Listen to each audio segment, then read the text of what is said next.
It's 2025. Inflation is skyrocketing and the prices of the new components are astronomical and the new games are just getting more and more demanding. And in all that chaos, you just wanna relax and play some video games. But there is one problem. You have only $130 and is it even possible to build a PC with that budget and play the newest titles? Let's find out. Since building PC component by component with that sort of budget would be nearly impossible, only way to do so is to buy decent pre-built brand name PC that can be upgraded so it can fulfill your wishes of playing the newest titles. While I was searching for the motherboards, CPUs and GPUs to buy for my new video, I stumbled upon the pinnacle of human engineering, the most classy design, pure quality, and the one and only Dell Optiplex. Great thing about Dell Optiplex and similar brand name PCs is that they are worldwide available and can be bought for low price, and that makes them perfect for this kind of purpose, like building ultra budget gaming PC. Also, quite often they can be found with decent specs. In this case, I found Dell Optiplex 7010. It supports 2nd and 3rd gen of Intel CPUs, has 4 slots for DDR3 RAM, and most importantly, has the standard 24-pin and 4-pin connectors, but we'll come to that later. I bought this one at an online auction here in Serbia for around 2300 dinars, which is roughly $22, and it came with i5 3470, 4GB of DDR3 RAM, and 500GB of HDD. In this state, this PC would barely run Minecraft, so some upgrades were needed.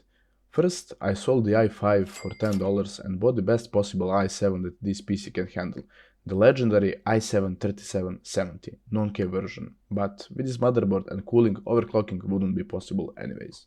This CPU came out on 29th of April 2012, but with 4 cores and 8 threads it still holds up today and can handle lots of AAA games and almost every esports title. Its base speed is 3.4 GHz, but it boosts all the way up to 3.9. I've bought this CPU in local deal for $25 only. For the people watching from USA or UK, that may seem pretty normal, or maybe even expensive. But here in Serbia, that's pretty good deal, since they're still being sold for $35 to $40 commonly. Also, keep in mind when testing games that when this CPU came out, GTA 5 wasn't even released, and the game of the year was The Walking Dead Season 1. Since the PC came with only 4GB of RAM, which nowadays is not even enough for the internet and basic use, I sold it for $4 and bought this great looking 2x4 kits from Kingston. They're clocked at 1600 MHz and with 16GB of DDR3 in total, it will be just enough for the modern gaming. I had these kits for a while and you may seen those HyperX Blue before in my videos. I paid $12 in total for all 4 sticks. As I mentioned before, a really important thing about these pre-builds is power supply and its connectors, since lots of brand name PCs are using 4+6 or 8-pin power connector rather than the standard 24-pin connector. In this case, we have standard 4-pin for CPU and 24-pin for the motherboard connector, but power supply of just 275 volts won't be able to support any good graphics card. And because of that, I bought this Power LC600 watt unit. If you're not from Europe, you may not be familiar with this brand. I've used it many times in my previous videos and I can only tell that Power is very reliable budget power supply brand. I've built many PCs with it and never had any problems. Storage. As you saw, this PC came with 500GB hard drive and it's Western Digital Green, which is pretty decent. But as you may know, using hard drive as your system drive in 2025 could be painfully slow.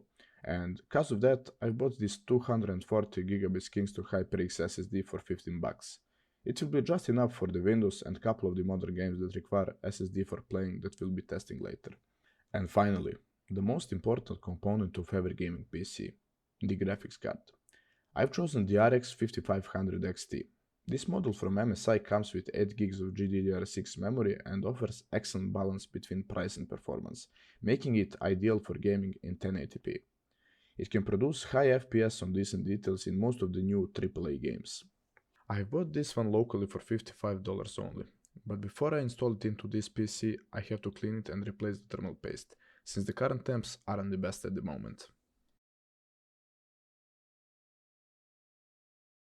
And here we go. This is how we transformed $20 old office PC into budget gaming beast. But before we test some games, there is one more thing that has to be done so this PC can look like proper gaming PC.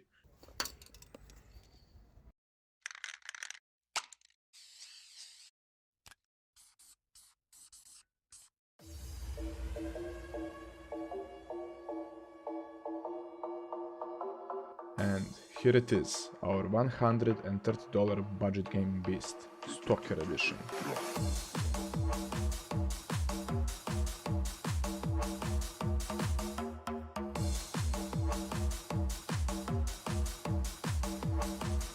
Now we can test some games.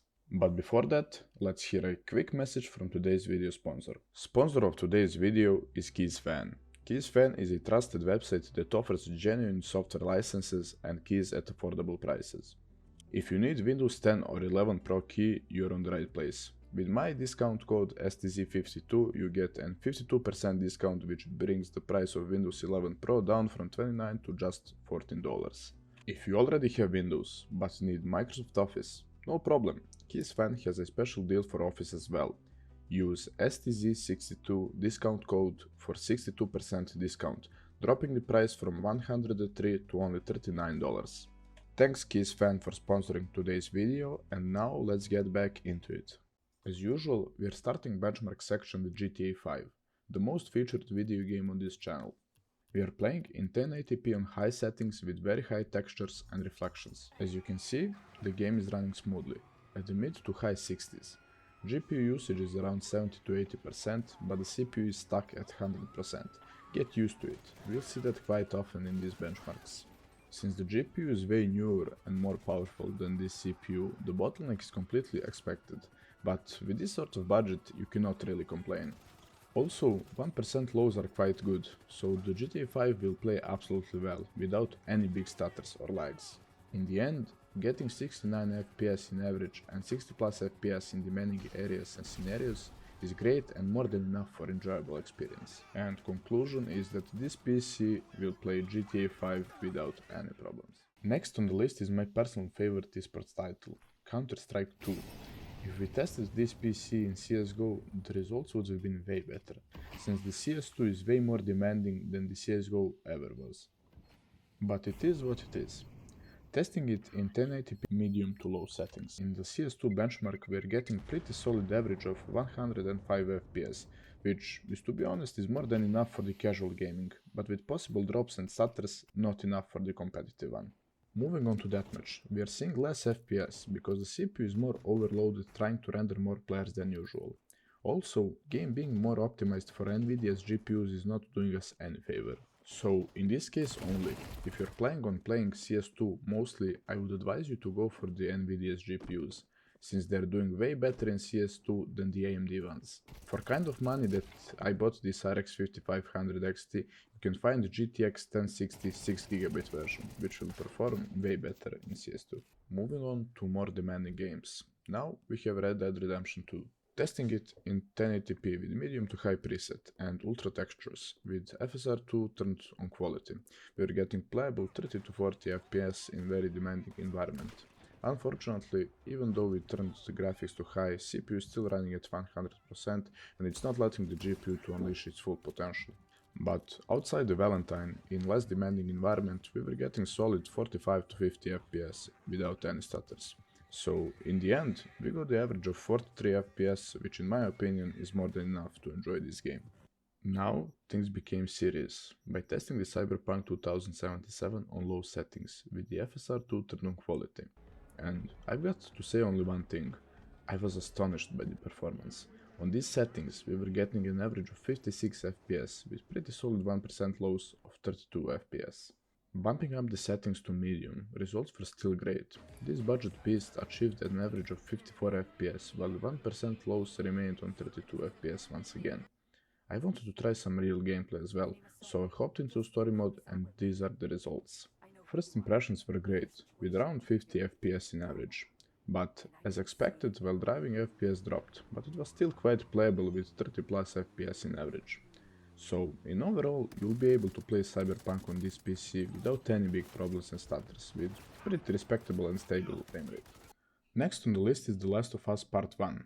While I was recording the video, the second part wasn't yet released to PC, and that's the reason why I tested the first one. Also, this is the first game that I recorded with the capture card, so that's the reason for screen tearing and no audio. Later, I fixed it, so that won't be happening again. Most of you will remember that when this game came out, it was disaster.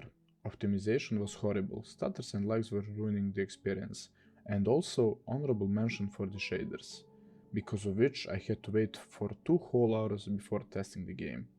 So, at 1080p on low settings, with the FSR turned on balanced, the game ran at solid 40 to 45 FPS, but the experience was far from smooth, due to frequent stuttering which you can see in the graph below.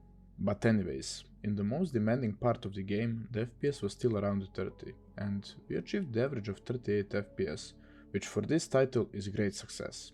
I haven't tested it myself, but I'm sure that the second part would work much better and more stable than this one. I really wanted to test the limits of this budget beast, so I had to test the Warhammer 40k Space Marine 2. This game came in September of the last year, so it was really interesting to see how this PC will handle quite new AAA title. Playing the modern games without upscaling wouldn't be possible. So once again, we tested the game in 1080p with the FSR2 turned to quality and the low graphics preset. And the results were great. I was getting consistent 35 to 40 FPS, which may sound a bit off, but the game wasn't stuttering at all, and the gameplay felt very smooth, so I wouldn't really complain about playing the whole game with those performances. Even in demanding scenarios, FPS wasn't dropping, and I was very satisfied with the overall performance, and average of 38 FPS with 1% lows being at 26 FPS.